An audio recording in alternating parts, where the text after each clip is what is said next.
हिंदुस्तान विविधताओं का देश कहा जाता है। इन विविधताओं को कुछ लोग खूबसूरती मानते हैं तो कुछ लोग एक अभिशाप के रूप में देखते हैं। इसी कड़ी में नाम जुड़ता है प्रधानमंत्री मोदी का और सीएम योगी का।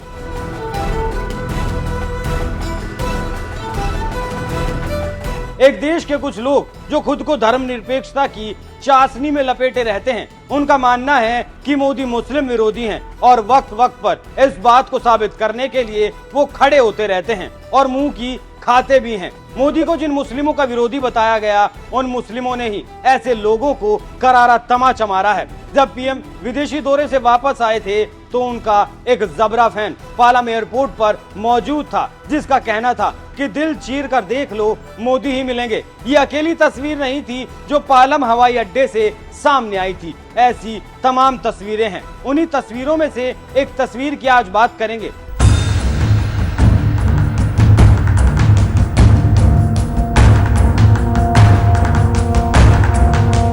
नमस्कार, एनएमएफ न्यूज देख रहे हैं आप। मैं हूं आपके साथ अभिषेक पुंडीर। प्रधानमंत्री नरेंद्र मोदी हिंदुस्तान की धरती पर सुबह भोर में उतरने वाले थे, लेकिन जनता का जमावड़ा रात से ही अपने देश के प्रधानमंत्री की एक झलक पाने के लिए लगने लगा था। लोगों का कहना था कि हम सारी रात सोए नहीं अपने प्रधानमंत्री के इंतजार में। लेकिन पहले आप ये तस्वीर देखिए। ये अकेली तस्वीर तमाम उन लोगों के मुंह पर तमाचा है जो कहते हैं कि मोदी मुस्लिमों का विरोध करते हैं। उन लोगों को सबसे पहले इस तस्वीर को देख लेना चाहिए। मोदी का भौकाली अंदाज तो हम पहले भी देख चुके हैं, लेकिन इतना भौकाली अंदाज पहले नहीं देखा। क्या इस तस्वीर को देखकर कहा जा सकता है कि देश का मुसलमान मोदी का विरोध करता है? देश का मुसलमान मोदी का विरोध नहीं करता, लेकिन इस देश में जो धर्म के ठेकेदार बैठे हैं वो ऐसा करने के लिए इनका ब्रेन वॉश करते हैं। मोदी कभी भी मुस्लिम विरोधी नहीं रहे, लेकिन देश में ही बैठे कुछ लोग जो चाहते हैं कि वो देश को तोड़ सकते हैं, उन लोगों ने ऐसा नैरेटिव गढ़ने का काम किया है और वो इस नैरेटिव के साथ कामयाब भी हुए। गोधरा कांड के बाद से ये गिरोह इस नैरेटिव को गढ़ने में कामयाब भी रहा। आरफा खानम शेरवानी और राणा अय्यूब जैसी पत्रकार दिन रात अपने इस एजेंडे को पानी देते रहते हैं कि मोदी मुस्लिमों के विरोधी हैं, बीजेपी मुस्लिम विरोधी है। इन लोगों को एक जवाब तो मिल गया पालम एयरपोर्ट पर जब पीएम मोदी वापस आए, और दूसरा जवाब है यूपी में हुए नगर निकाय चुनाव, जहां के मुसलमानों ने न सिर्फ बीजेपी को वोट दिया बल्कि विपक्ष का सूपड़ा साफ करने में भी मदद की। और इतना ही नहीं, बीजेपी के टिकट पर तमाम मुस्लिमों ने भी जीत दर्ज की। इन दोनों घटनाओं से विपक्ष और मोदी विरोधियों की हवा निकल गई। अपने प्रधानमंत्री के लिए दीवानगी का एक और उदाहरण देखिए।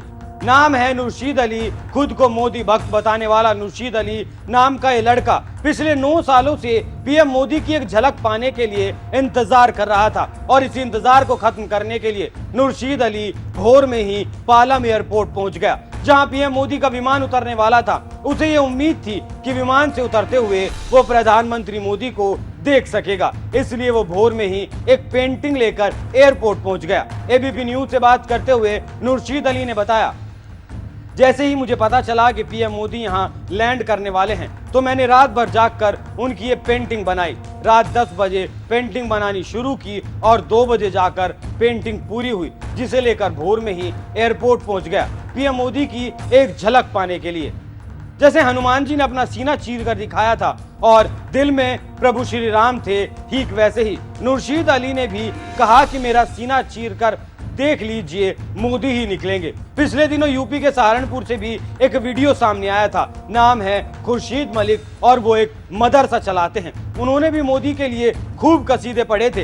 ये लोग इसलिए खास बन जाते हैं क्योंकि इस समुदाय के कुछ लोगों ने पूरे समुदाय में मोदी के खिलाफ जहर घोलने का काम किया है, और उस जहर को काटकर जब ऐसे लोग सामने आते हैं तो इन लोगों की चर्चा शुरू हो जाती है। इतना ही नहीं, पीएम मोदी ने ऑस्ट्रेलिया में भी मुस्लिम समुदाय से मुलाकात की और उन्होंने भी गर्मजोशी के साथ मोदी का अभिवादन स्वीकार किया। जिस गर्मजोशी से देश के मुसलमानों ने प्रधानमंत्री का स्वागत किया, हाथों में तिरंगा, मोदी की तस्वीर और चेहरे पर एक झलक पाने की उत्सुकता। प्रधानमंत्री के इस जादू पर आप क्या कहेंगे? इस प्यार को आप क्या नाम देंगे? हमें कमेंट कर जरूर बताएं। और जाते जाते देखिए वापस आने के बाद प्रधानमंत्री मोदी ने क्या कहा। नमस्कार। देश की महान संस्कृति का गौरव गान करते समय मैं आंखें नीचे नहीं करता हूं। आंखें मिला करके दुनिया से बात करता हूं।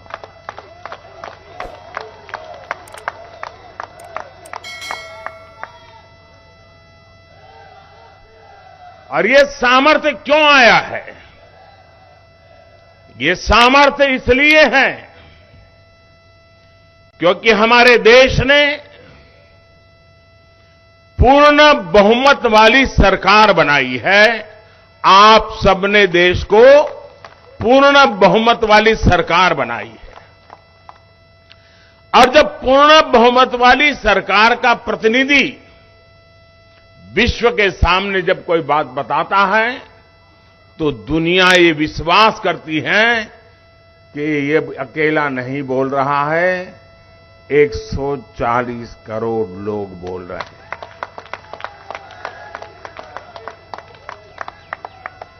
अभी नड्डा जी कह रहे थे कि मोदी जी को प्यार करने वाले लोग यहां आए हैं। जी नहीं, ये कोई मोदी जी को प्यार करने वाले लोग नहीं है, ये मां भारती को प्यार करने वाले लोग। हम भारत के लोग कभी कभी ये गौरव का जिक्र करना भूल जाते हैं। हम वो देश हैं जो दुनिया की सबसे पुरानी भाषा, मानव इतिहास की सबसे पुरानी भाषा तमिल भाषा, ये हमारी अपनी भाषा है, हर हिंदुस्तानी की भाषा है। ये दुनिया की सबसे पुरानी भाषा होने का गर्व है।